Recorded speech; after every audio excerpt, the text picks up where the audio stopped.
Hi guys, welcome. Danny here from the Magic Junk Drawer. So I wanted to go over the weekly astrology today and then talk a little bit more about the law of attraction because I've been getting a lot of questions about it.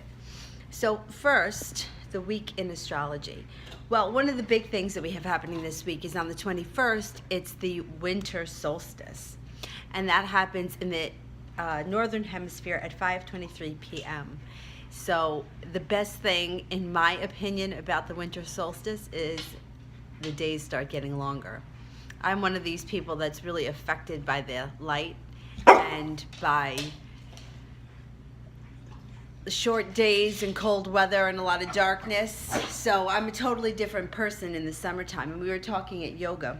Hang on, let me get this guy. He's going. Come on, Dylan. We were talking about it at yoga the other night. I teach a 7:30 class on Thursday nights, and one woman said as she was leaving, she's like, it was worth the wait. It was worth me staying up and coming out this late. And I said to her, I'm like, it's only this late in the winter. In the summer, you have a different attitude about it.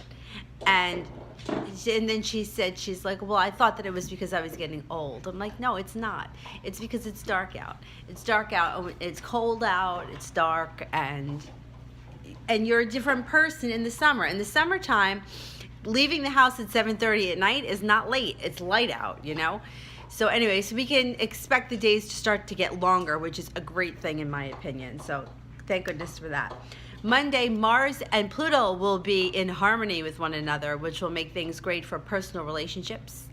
And Venus and Neptune on Friday will do the same thing. It's going to kind of take all the complications and nitpicky things out of the equation. It's going to make things a little bit easier for us for the coming weekend. And then there's a full moon in Cancer. So the full moon in Cancer will be happening on, I think it's the 22nd. Yeah, the 22nd. So what happens, heightened emotions in this when it's a full moon, but when it's in Cancer, Cancer they're a very loving, emotional, sensitive sign. Sometimes they put forward a very tough outer shell, and they're just much, oh, hi, thank you for watching. Sometimes they put out a nice, tough outer shell, but on the inside they're really soft when you get to know them. So if you know any Cancers, or you have a lot of Cancers in your life, sometimes they come off a little bit stronger and tougher than they are, and then when you get to know them, they're like a little bit more sensitive than they let on. That's typical, though, I think, of most water signs, except for Pisces. I think Pisces are pretty much right there with being sensitive all the time. All right, so that's pretty much it for the week in astrology. I wanted to get back to the law of attraction because, it's so funny, I was watching somebody else's video who said the same thing. She was doing some kind of a spell I was watching. I don't remember what the spell was for, but it was something that I had seen before. I saw somebody else do it, and I was watching it, and she was saying, people call it witchcraft, and that's what witchcraft was way back when, but it's always about the power of your intention. And she said the same thing. She's like, if you don't believe in it, then it's not going to happen. Whatever you believe and whatever you focus on is going to come into fruition. And like I always say, I'm learning just as much as everyone else. So I'm just trying to pass along the tips that I've learned, things that have worked for me. This happened to me today. Now this is so funny. I teach at this gym on Sunday morning, and I really like this gym. The class isn't super full, but the people are regular. It's the same people every week. And I really like teaching there, and I would like to pick up more classes, but it just hasn't happened yet. So I thought to myself, with the holidays coming up, now last week I subbed 2 classes. The week before I subbed 5 classes. And I can use the extra classes at this time of the year. So I thought to myself while I was on my way to work today, I could really use another class from the gym because the gym pays weekly. And I'm like, I could use another class from the gym this week. And I'm not kidding. Only a couple of hours later, somebody asked me to sub for them tomorrow morning at 7 o'clock. And it happens to fit into my schedule, and I'm going to do it. So I picked up a class just like that. Like I'm like, I could really use another class this week. Now before Christmas, when I'm going to get paid this week for it. And it happened like that. So to me, it's amazing that sometimes things like that happen just like that. And other times things take longer. And if you really focus on what your goal is and then think about the other story, sometimes it helps talking to other people and listening to them, because you'll be able to pick out where their resistance is. Now what's he barking at? Kids aren't coming home from school. It's not school. There's nobody out there, Dylan. So if you talk to somebody, like somebody tells you, oh, my relationship with so-and-so is great, but his mother doesn't like me, or his kids don't like me, or the next door neighbor doesn't like me, or I don't make enough money, or he thinks I'm too fat, or he thinks I'm too short, or he thinks I'm too tall. These are all the resistance things, because you know what? At the end of the day, none of those things matter. My mom would be the first to say, if he likes you, if he wants to be with you, nothing else matters. Nobody else's opinion is going to matter. But it's what we're putting out into the universe, because that's what we believe. Oh, his sister doesn't like me. Oh, his brother doesn't like me. And then we start putting that out there. And I've had this happen to me. I dated a guy for years. I was young. And his friends, they were like a serious clique of friends, and they didn't like me. And it was one of those things where I would get a lot of anxiety when I knew I had to see these people, because I knew they didn't like me. And some of the girls could be like pretty vicious. And it was what I was putting out, and it was what I was getting. And I didn't know any better at the time. All right, Dylan, relax. Yes. Here, get your bone. Anyhow, so we wound up breaking up. But looking back on the situation, I see how now I could have handled it differently if I were in the situation now. So one of the things that I think is a really hard concept for a lot of people, and I think it may be harder for women than it is for men, only because of the way that we are by nature. Like, we tend to be nurturing, and we tend to put other people's needs in front of our own. When we put other people's needs in front of our own, so does the universe. So to try to find that balance of where, Dylan, there's nobody out there, I promise you this. Come here. Where you put somebody else's wants and needs out in front of yours, that's what the universe is going to reflect back to you. So think about that. Like, sometimes I'll think to myself, if somebody asks me to do something and I really don't want to do it, like, I'll think to myself, wait a minute, who comes first? Who comes first? Like, for the most part, I always help somebody out if I can. But I've gotten to the point in my life where I'm thinking, I know you have to put yourself first. If you don't put yourself first, that's what the universe is going to reflect back to you. Second best, not important. Everybody else's needs are more important than yours. So it's taken me a really long time. It's taken me a really long time to come to this point. But I'm working on it. So it's like, it's a practice like everything else.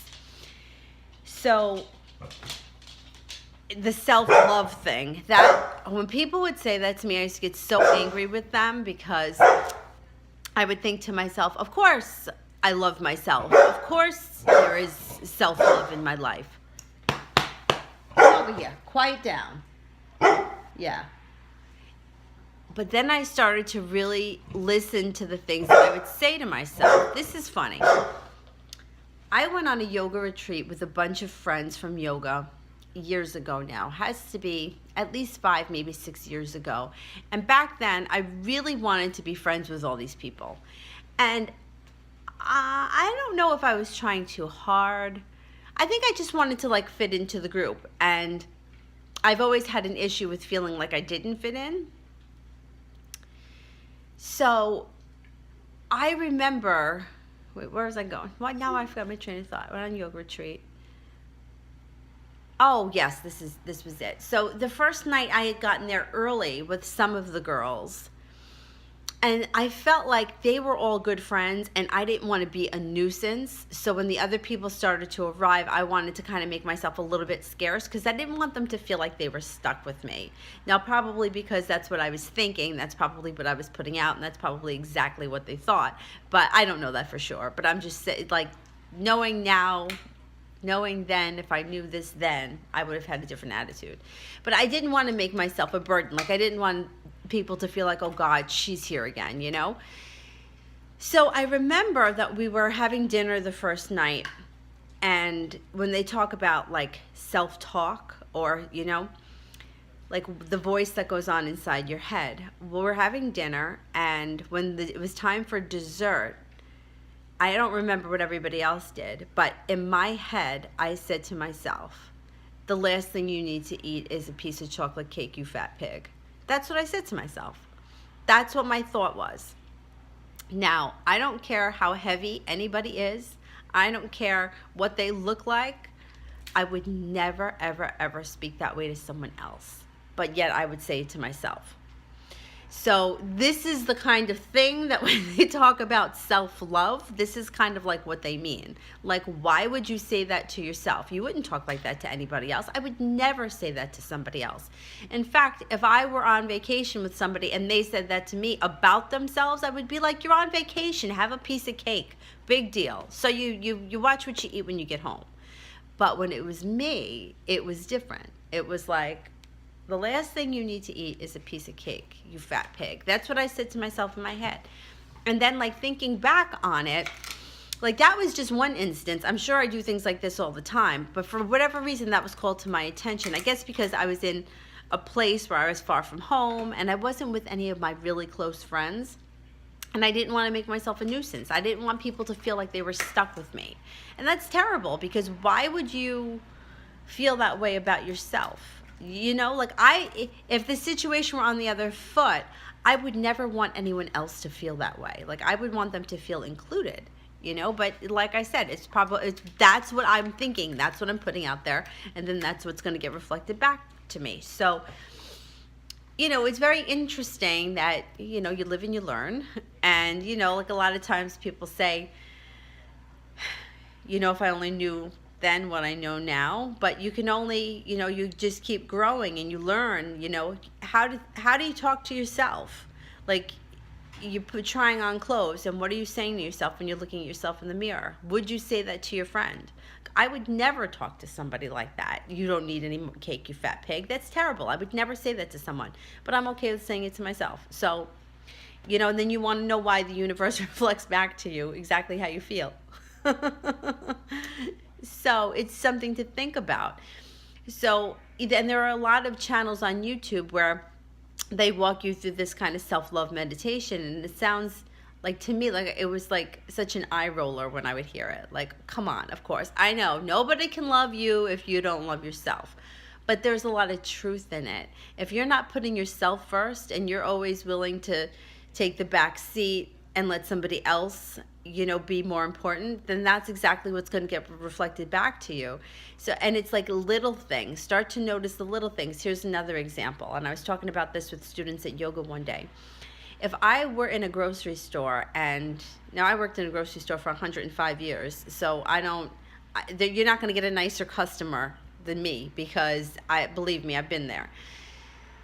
If a cashier came out and opened another register, and they were like the next person online, and I happened to be the next person online, if somebody cut me off, I would never make a stink about it. I would just stay where I was. Oh, thank you. Thanks for watching. So I would just stay where I was, and I would let the other person go. And and now I've worked in a grocery store for a million years, and I've heard people, hey, I was next, you know? And then some of the times the person would be like, oh, I'm sorry, I didn't realize. Other times they didn't care, because their attitude was like, me next, you know, I'm here. But the truth is that if I was next, I should open my mouth and not be a dope and stand there like an idiot. But I would stand there like an idiot. I would never act like that. But once again, this is what the universe is going to reflect back to you. So you don't have to be nasty about it, but you can just kind of be like, excuse me, I was next. And I know that it takes like 3 seconds to ring somebody up. I know it doesn't take long, but it's the point of it. And if you constantly let people go ahead of you and take what's yours, and you're so easy to just let people step all over you, that's when it's going to keep getting reflected back. So think about that with the law of attraction. If you are putting out, I'm important and this is what I need and this is what, this is mine, it's my turn, then that's what you're going to get back. And it can be very difficult practice when you've never done that. And especially if you grew up, and I don't buy into all this psychological stuff, but some of the things I do, like there's a thing where they say that the older children in the family tend to be a little bit more like that, like feeling responsible and feeling like less important and having to take care of other people. If you're one of those people that had to take care of people, well, the universe is letting you take care of other people. That's what's happening. And I've spent a lot of time taking care of children, like when I was little. So I never really had a chance to be a kid. Like my brother, I was 3 when my brother was born, and I always felt like I had to be responsible for him. I always felt like I had to watch him. My cousins were younger than me. I had to watch them. So there was never a time where I was running amok and someone was trying to keep me in check. I was always in check. So when you're always taking care of other people, who gets taken care of last? You. And then what happens? The universe reflects that back. And then you turn around and you're like, well, how come this happened? And how come that happened? Well, the universe was reflecting back to you exactly what you believed. The universe reflects back what you believe, and it keeps happening. And there are some situations with me that it keeps happening. Here's an example. I love to go to the beach. Love to go to the beach. I live an hour and a half away from the beach. It's really not that far. But for some reason, every time I have plans to go to the beach, things fall through. Something comes up for whoever I'm supposed to go with that is more important. It happens all the time. In fact, it's happened so many times where my plans have just been canceled in general because something more important came up, that it's been a joke. Like it's a joke. But for some reason with the beach, it's really like it happens all the time, whether we get hit with a hurricane or was one of my friends overslept once. I mean, okay, you're human. Humans oversleep. It happens. But it just happens to be that it always seems to happen when I'm supposed to go to the beach. Another time I had a day planned and something happened and my friend had to go out of town and he had to cancel. Another time there was a storm. I mean, there's just always something that gets in the way from me going to the beach. I was there once this year, and only for a couple of hours because I had to come back to work. Because, of course, somebody asked me to cover for them, and I told them I would. And then this happened to be the only day where I could get to the beach with my one friend who happened to have the day off. So I think we got there at 10. We had to leave at 2. It was better than nothing. I was more than happy with that. But like I said, it's not that far away from here that, we can't go more often than that. It just, for some reason, it just never seems to work out.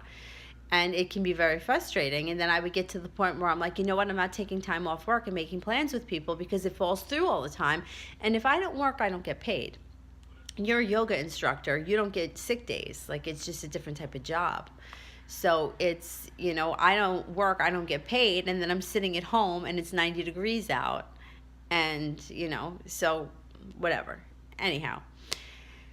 So when you're in these little situations, somebody cuts you off the grocery store, or somebody asks you to do something and you really don't want to do it, you remember who comes first. Think about it. Who comes first? Like, now I'm starting to really try to focus on that. Like, if I'm running a few minutes late, like, I always get to the studio a half hour early. Always. That's my thing. I'm there a half hour early. Some teachers show up 15 minutes. Some teachers show up 10 minutes before their class. I'm always there a half hour early. That's me. Now, if I am going to be 5 minutes late and I'm going to be there 25 minutes early, I don't rush, because now I say to myself, I'm not rushing. I am not rushing to get there. I'll get there 5 minutes late. It's fine. I will get there 5 minutes late. Because who comes first? Not me getting a ticket. I'm not going to get a ticket, but I'm going to be speeding like a lunatic to get there 5 minutes ahead of time when I have plenty of time to make it there. So these little things where years ago my heart would be pounding, that I would feel like I was late, I was letting somebody down, somebody was waiting for me, and then I would show up with like apologizing. No, no, no. Because this is what I do, and I've noticed that with some people, where some people always have to explain themselves, and I'm one of those people. Oh well, I hit every red light, and then the dog had to go out, and then my neighbor stopped to talk to me. Like, no, you're here in plenty of time. You don't owe anybody an explanation. You're doing what you're supposed to be doing. Other people don't think like that. Who comes first? Me. And not like in a selfish way, but like in a, not that you're being selfish where you're going to steal things from other people, or, but it's like when you have to do something and you're doing the right thing, like to put somebody else's need before yours. Here's another example. I have about a 45-minute break in between two of my classes on a day where I have a long day. It's like 3 classes. I'm there all day. So this 45-minute break, I lock the studio up so that I can sit for 5 minutes or eat or walk or something. And if the door is not open, like it opens at a certain time, and I don't open it before that, because this is my break. Like you have a break when you're at work. Well, this is my break. And people have to understand that. If I wasn't there and a different teacher was coming, the studio wouldn't be open. So what's the difference? What's the difference if I lock the door and sit in here for a half hour? Like if we don't have some kind of rules and you don't set some kind of boundaries, people walk all over you. And I've learned that the hard way. And then it's really hard to change that. So no, the studio, it closes and it will reopen in a half hour when I'm done eating or talking on the phone or whatever I'm doing. Sometimes I legit have to straighten up the studio, and it's just easier to lock the door. So I don't know if anyone's got any questions, or if you guys have been working with the law of attraction, but if you have any questions, you can always comment below. You can also always email me. My email is leomoon2588@gmail.com. If it's something that you just don't want the whole world to see, you don't want it up on the internet, you can email me. And then if I make a video, I will always change your name. I will never use your name in it, because you got to keep things confidential. You never know who could see it. But sometimes you're in a situation where, you need somebody else's opinion. And I've done that, where I tell my story to someone. Like I said, I worked with Veronica Isles. I have her, I was working with her through email. She offers packages. If you go to her YouTube site, it links to her website. And, where she can point out, like one thing she pointed out to me that I really didn't know. I mean, I heard myself say it all the time, but I never really thought about it, was that I have this belief that life is not fair. And it's true, because I probably heard that growing up a lot. My mother probably said that to me a lot. Well, life's not fair. Well, life's not fair. And that, I guess, is something that was coming through in the emails I was sending her, because she said to me, she goes, you have a belief that life isn't fair. So you have this belief that it's okay that people take things from you that are yours, because you just don't believe life is fair. And she's right, but I never would have thought of that until she pointed it out to me. And, it's just kind of interesting. All right, so I have been on for about 25 minutes now, and somebody is outside upsetting the dog. So I'm going to go check it out. If you guys have questions or comments or anything and you want to email me, fine. If you want to comment below, that's great too. And if you like what we're doing here at the Magic Junk Drawer, don't forget to like and subscribe, share us with your friends. Thank you so much for watching and for your support. Have a great week. Bye-bye.